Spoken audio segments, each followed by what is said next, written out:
Ibu-ibu yang dirahmati Allah Subhanahu wa taala. Alhamdulillah, segala pujian, segala rasa syukur kita panjatkan kehadiran Allah Subhanahu wa taala. Allah sang pemberi nikmat. Allah lah yang memberikan kita nikmat iman, nikmat Islam. Allah lah yang menggerakkan hati kita untuk hadir di sini, yang memudahkan langkah kita untuk mendatangi tempat ini. Semoga Allah Subhanahu wa taala jadikan apa yang kita lakukan adalah sebuah keikhlasan semata-mata untuk mendapatkan ridha Allah Subhanahu wa taala. Salawat dan salam senantiasa kita sampaikan untuk Nabi kita yang mulia, penutup para nabi dan rasul, yang dengan dakwah beliau, dengan risalah yang beliau sampaikan, kita mengenal tauhid, penyembahan kepada Allah satu-satunya, dan kita bisa terbebas dari belenggu kesyirikan, penghambaan kepada sesama makhluk apapun itu bentuknya, baik manusia, baik orang-orang yang dianggap suci, baik para malaikat, baik batu, pohon dan sebagainya. Maka hadirin yang dirahmati Allah Subhanahu wa taala, salawat teriring salam jangan pernah bosan kita sampaikan untuk Nabi kita yang mulia, juga untuk keluarga beliau, para sahabat beliau, dan orang-orang yang mengikuti sunnah beliau hingga akhir zaman. Bapak dan Ibu yang dirahmati Allah Subhanahu wa taala, pada kesempatan malam hari ini kita akan membahas Waalaikumsalam, satu permasalahan, satu ibadah yang demikian agung, yang dia merupakan salah satu pilar utama di antara pilar-pilar Islam, yang Islam dibangun di atas 5 pilar. Bunyal Islamu ala khamsin, Islam dibangun, ditegakkan di atas 5 perkara. Syahadatu an la ilaha illallah wa anna Muhammadar Rasulullah, persaksian bahwa tidak ada yang berhak disembah selain Allah dan bahwa Nabi Muhammad adalah utusan Allah. Wa iqamis salat, dan menegakkan salat, mendirikan salat. Wa ita'iz zakah, dan menunaikan zakat, membayar zakat. Wa shaumu Ramadan, dan puasa pada bulan Ramadan. Wa hajjil baiti man istata'ta ilaihi sabila, dan berhaji ke Baitullah bagi yang mampu untuk melaksanakan perjalanan ke sana. Inilah pilar utama Islam.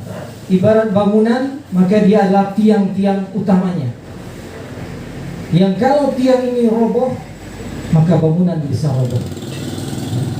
Adapun yang lain, ibadah-ibadah yang lain, syariat-syariat yang lain, ibarat penyempurna, ibarat hiasan, penyempurna dari rumah yang merupakan ajaran Islam. Nah, salah satu tiang utamanya adalah salat. Kenapa kita mesti salat? Ya. Apa kedudukan salat di dalam Islam? Ya. Karena setelah 2 kalimat syahadat, para ulama mengatakan kewajiban yang paling besar adalah salat. Baik atau tidaknya amalan kita sangat dipengaruhi dengan baik atau tidaknya sholat kita. Kenapa demikian? Karena sholat adalah amalan yang pertama kali akan dihisab, yang pertama kali akan diperiksa pada hari kiamat. Nabi kita Muhammad SAW bersabda dalam hadisnya yang diriwayatkan oleh Imam At-Tabrani, awwalu ma yuhasabu bihil abdu yawmal qiyamah as-salat. Yang pertama kali akan diperiksa pada hari kiamat dari seorang hamba, sholatnya. Ya. Fa in salahat salaha lahu sa'iru amalihi. Kalau salatnya baik, seluruh amal yang lain akan baik pula. Fa in fasadat fasada sa'iru amalihi. Kalau salatnya jelek, salatnya buruk, buruk pula seluruh amalan yang lain. Salatnya asal-asalan, ya. Salatnya menunda-nunda, salatnya lalai, pikirannya kemana-mana, maka amal-amal yang lain bisa ikut menjadi buruk. Ini pentingnya salat. Di samping dia adalah salah satu rukun Islam, maka dia berpengaruh kepada amal-amal kita yang lain. Apa penting salat yang lain? Ya, pentingnya salat. Salat akan menghalangi, akan menjadi penghalang antara seseorang dengan kesyirikan dan kekufuran. Kata Nabi kita sallallahu alaihi wasallam dalam hadis yang sahih diriwayatkan oleh Al-Imam Muslim, inna bainar rajuli wa bainasy syirki wal kufri tarkus shalah. Sesungguhnya antara seseorang dengan kesyirikan, dengan kekufuran, yaitu meninggalkan salat. Kalau dia masih salat, dia masih jauh dari perbuatan syirik, ya. Kalau dia masih mau sujud kepada Allah, dia masih dijauhkan Allah dari kekufuran, dari kekafiran. Tapi kalau dia sudah tidak mau lagi tunduk kepada Allah, tidak mau lagi meletakkan keningnya di lantai, merendahkan diri di hadapan Allah, sama sekali tidak pernah sholat, maka para ulama menjelaskan khawatir Allah tutup hatinya, ya. Allah jadikan hatinya terbalik, dikunci. Yang salah nampak benar, yang benar nampak salah bagi dia, ya. Orang sholat dia benci, orang menutup aurat dia sinis. Lama-lama akhirnya dia benci kepada ajaran Islam, makin jauh terjerumus. Akhirnya dia benci kepada agama Allah, terjerumus ke dalam kekafiran, kekufuran, dan kesyirikan. Ini akibat bahayanya kalau orang tidak sholat sama sekali, ya. Karena kata Rasulullah, antara seseorang dengan kekufuran dan kesyirikan, yaitu dia meninggalkan sholat. Kemudian Bapak dan Ibu yang dirahmati Allah Subhanahu wa ta'ala,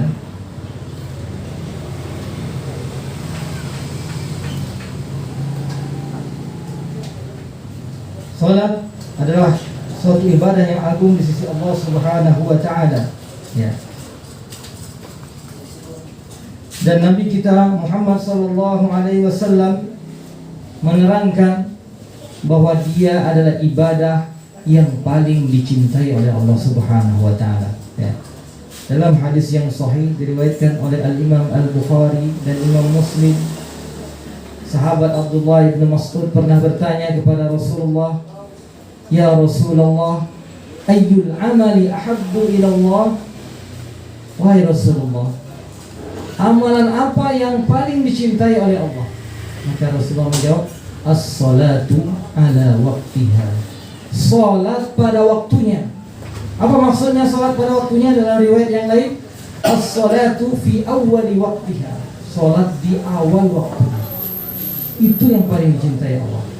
Kemudian ditanya lagi oleh Abdullah bin Mas'ud, summa ay? Kemudian apa lagi wahai Rasulullah? Qala summa birrul walidain. Kemudian berbakti kepada kedua orang tua. Summa ay, kemudian apa lagi? Summa al-jihadu fi sabilillah. Kemudian baru berjihad di jalan Allah Subhanahu wa ta'ala. Bapak dan Ibu yang dirahmati Allah Subhanahu wa ta'ala, ini keutamaan salat, ya. Dia adalah amalan yang paling dicintai oleh Allah Subhanahu wa ta'ala, jika kita laksanakan, kita lakukan tepat pada waktunya, di awal waktunya. Ini kedudukan sholat di dalam Islam yang demikian mulia. Kemudian apa faedahnya kita sholat? Ngapain kita itu sholat? Berdiri, ruku, sujud, ya. Di antara faedahnya, manfaatnya, kata Allah Subhanahu wa Ta'ala di dalam Al-Quran, dalam surah Thaha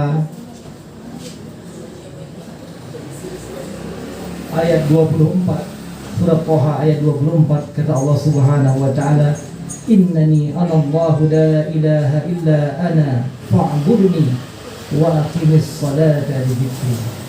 Kata Allah, sungguh aku adalah Allah yang tidak ada yang berhak disembah kecuali aku, kata Allah. Fa'budni, sembahlah aku, kata Allah. Wa aqimis salata li dzikri, dan dirikanlah salat, tegakkanlah salat untuk mengingatku, kata Allah. Ini salah satu hikmah, salah satu tujuan salat, untuk mengingat Allah, untuk mengagungkan Allah, memuji Allah Subhanahu wa Ta'ala. Kalau kita memuji Allah Subhanahu wa Ta'ala, mengingat Allah Subhanahu wa Ta'ala, apa faedahnya bagi kita? Maka Allah sebutkan di dalam ayat yang lain, dalam surah Ar-Ra'd ayat 28, kata Allah Subhanahu wa Ta'ala, ala bi dzikrillahi tatma'innul qulub. Ketahuilah, dengan mengingat Allah lah, dengan berzikir kepada Allah lah, maka hati akan tenang, jiwa akan tentram. Surah Ar-Ra'd ayat 28. Ala bi dzikrillahi tatma'innul. Kita salat itu untuk mengingat Allah. Ketika kita mengingat Allah, maka hati akan tenang. Ketika hati akan tenang, apa faedah yang lain? Allah sebutkan dalam ayat yang lain, dalam surah Al-Ankabut ayat 45. Inna salata tanha 'anil fahsya'i wal munkar wa la dzikrullahi akbar wallahu ya'lamu ma tasna'un. Sesungguhnya salat itu mencegah, menghalangi dari perbuatan keji dan mungkar. Dan zikir kepada Allah itulah yang besar, yang agung. Wallahu ya'lamu ma tasna'un. Allah mengetahui apa yang kalian perbuat. Allah mengetahui salat kita, Allah mengetahui gerak-gerik kita. Dengan salat kita mengingat Allah. Dengan mengingat Allah hati menjadi tenang. Dengan hati menjadi tenang, maka salat akan mencegah dari perbuatan keji dan munkar. Permasalahannya, nah ini baru timbul permasalahannya. Kenapa banyak orang yang salat tapi jiwanya dan hatinya tidak tenang? Kenapa banyak orang salat ratusan, ribuan, perbuatan dosa jalan terus, korupsi tidak berhenti, maksiat tidak ketinggalan? Kenapa? Maka yang salah bukan salatnya, yang salah bukan salatnya, tapi cara kita melaksanakan salat tersebut. Ya. Sudahkah kita salat sesuai dengan tuntunan yang diajarkan oleh Rasulullah SAW? Salat yang seperti beliaulah yang akan memberikan faedah bagi diri kita, menenangkan jiwa kita, mencegah kita dari perbuatan keji dan munkar. Kata Nabi SAW dalam hadisnya yang sahih diriwayatkan oleh Al-Imam Al-Bukhari, sallu kama ra'aitumuni usalli. Salatlah kalian sebagaimana kalian melihat aku salat. Apakah kita pernah melihat Rasulullah SAW salat? Tidak pernah. Di mana kita lihatnya? Di dalam hadis-hadis Nabi SAW. Diceritakan oleh para sahabat Nabi bagaimana tata cara salatnya Rasulullah. Bagaimana beliau bertakbir, bagaimana beliau ruku, bagaimana beliau sujud, bagaimana lamanya, bagaimana tenangnya beliau sholat, bagaimana khusyuknya beliau sholat. Nah, pada malam hari ini kita tidak akan bahas, saya tidak akan bahas masalah tata cara sholatnya, ya. Karena mengikuti Rasulullah ada dua aspek. Mengikuti tata caranya secara lahiriah ini harus, ya. Karena kata Rasulullah, "Man 'amila 'amalan laisa 'alaihi amruna fahuwa raddun." Barang siapa yang mengerjakan satu amalan tidak ada tuntunannya dari kami, amalan itu tertolak. Hadis yang sahih diriwayatkan oleh Imam Muslim. Ini wajib, harus. Ini kalau sholatnya mau sah, harus caranya sesuai dengan contoh petunjuk dari Rasulullah SAW. Kalau sholat kita sudah sesuai caranya, sudah sah, apakah diterima atau tidak? Ini aspek yang kedua. Apa itu? Kekhusyuan. Kekhusyuan hati kita. Apakah ketika kita sholat, hati kita hadir di situ, pikiran kita fokus ke situ, ataukah tidak? Ini sangat membedakan sholat seseorang. Walaupun mungkin caranya sama, rukunya sama, sujudnya sama, ya. Dalam hal ini kita akan sampaikan sebuah hadis, ya, yang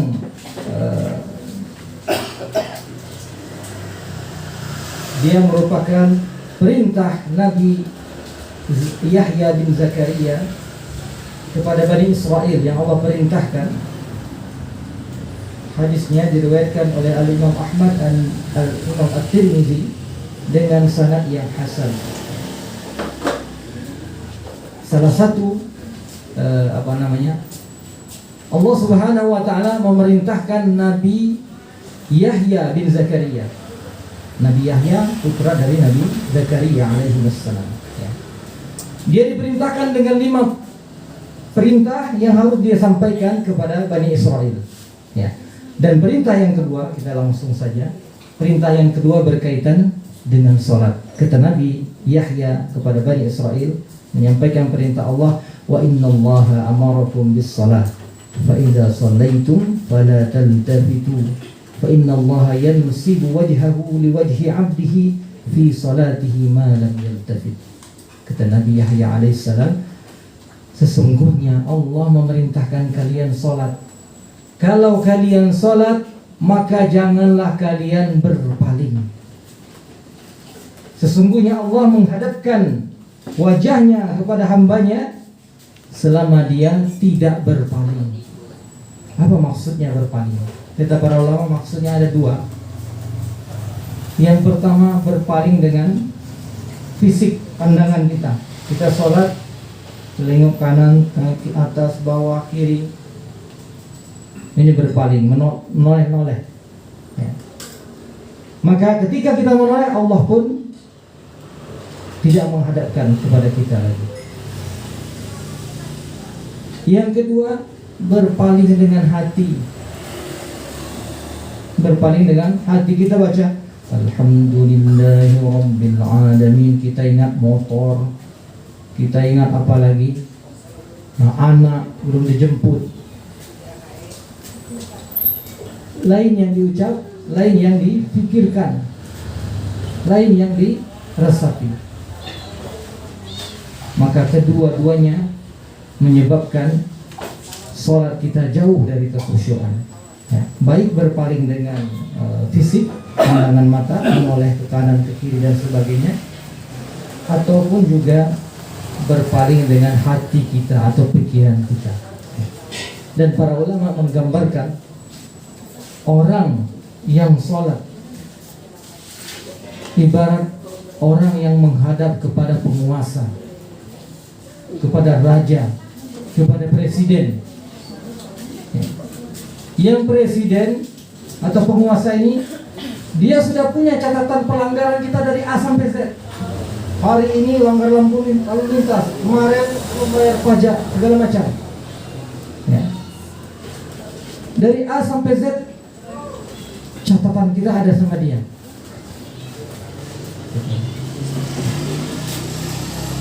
Kita menghadap kepadanya dengan berbagai macam kesalahan kita, dengan berbagai macam pelanggaran kita. Kira-kira berani tidak kita toleh kanan toleh kiri? Atau kita pandangan kita lurus kepada dia, tapi pikiran kita kemana-mana. Dia ngomong, ditanya kita tidak nyambung. Itulah gambaran orang yang sholat, tapi hatinya, pikirannya tidak ada di situ. Minimal setelah sholat, apa yang akan terjadi? Penguasa ini akan tidak suka kepada dia, akan benci kepada dia, mungkin tidak akan mau lagi terima dia menghadap. Orang yang sholat tanpa hadirnya hati, minimalnya dia tidak disukai oleh penguasa, pemimpin yang dia datang menghadapnya. Maka bagaimana pula ketika kita menghadap kepada Allah Subhanahu wa Ta'ala, yang semua hidup kita difasilitasi oleh Allah Subhanahu wa Ta'ala, dan dengan fasilitas itu pula kita berbuat maksiat kepada Allah, membangkang, mendurhakai Allah Subhanahu wa Ta'ala dengan tubuh yang Allah karuniakan, dengan harta yang Allah rizkikan, dengan ilmu yang Allah karuniakan, untuk tipu sana, tipu sini, ya. Maka itu ibaratnya seorang hamba yang dia berpaling dengan hatinya dari menghadap Allah Subhanahu wa Ta'ala. Bapak dan Ibu yang dirahmati Allah Subhanahu wa Ta'ala, kekhusyuan dalam sholat bukan perkara yang gampang. Kita perlu melatihnya, membiasakan diri. Kenapa bukan perkara yang gampang? Begitu kita takbir, jangankan kita takbir, belum takbir pun mungkin setan sudah sibuk, ya. Karena kita akan berdiri, akan melakukan suatu perbuatan, ya, yang pernah Allah perintahkan kepada setan, dan dia membangkang dan dia dilaknat oleh Allah, ya. Yaitu kita beribadah, kita sujud kepada Allah Subhanahu wa Ta'ala. Maka setan akan berusaha bagaimana caranya supaya kita tidak jadi sholat. Apalagi misalnya mau bangun sholat malam, ya, macam-macam saja nanti, ya. Yang dingin lah, ya, yang masih ngantuk lah, ya. Yang nanti masih lama nih malamnya, tidur dulu lagi, ya. Sudah tidur tidak bangun lagi, ya. Kalau ternyata kita masih teguh, tetap kita lanjut mau sholat, setan tidak putus asa, tidak putus asa dia tidak berhasil menggagalkan kita sholat. Tapi begitu kita sholat, Allahu Akbar, langsunglah dibawa pikiran kita melayang-layang. Teringatlah, bahkan bukan cuma yang kita ingat sebelumnya, yang tidak kita ingat sebelumnya itu bisa datang dalam sholat. Masalah-masalah kita yang menumpuk, ya, yang kita belum dapat solusinya, bisa dapat solusinya dalam sholat. Ini hati-hati. Oh, Masya Allah, dapat petunjuk dari Allah. Itu bukan petunjuk, itu was-was dari setan. Walaupun bermanfaat untuk kita, karena itu tidak berkaitan dengan sholat kita. Kita baca Alhamdulillahirabbil alamin, mikirin kerjaan kantor. Ar-Rahmanir-Rahim, oh iya, berarti begini caranya yang lebih bagus, ya. Itu tipu daya setan, godaan setan untuk menjauhkan manusia dari berbagai macam pikiran yang dihadirkan, baik itu lintasan pikiran ataupun bisikan-bisikan hati. Maka sholat yang seperti ini, kata para ulama, sholat yang seperti ini sama saja. Nah, ini kita bisa introspeksi diri kita masing-masing. Sama saja dia sebelum sholat dan setelahnya. tidak menghadirkan ketenangan di hatinya, ketentraman di jiwanya. Tidak terangkat beban-beban hidupnya, beban-beban pikirannya yang dipikulnya setelah dia sholat, karena dia tidak menghadapkan hati dan pikirannya kepada Allah Sang Pencipta. Berbeda dengan orang yang benar-benar dia meresapi, menghayati salatnya, ya. Ketika dia berdiri akan melaksanakan salat, maka dia sudah menyadari bahwa dia akan berdiri menghadap kepada Sang Raja di Raja, penguasa segala sesuatu, yang mengetahui segala kesalahannya, yang memiliki segala kenikmatan untuk kehidupannya, yang berkuasa untuk menimpakan segala musibah dan bencana kepada dirinya. Dan insya Allah kita lanjutkan setelah salat isya. Sallallahu ala nabiyina Muhammad wa ala alihi wa ashabihi ajma'in.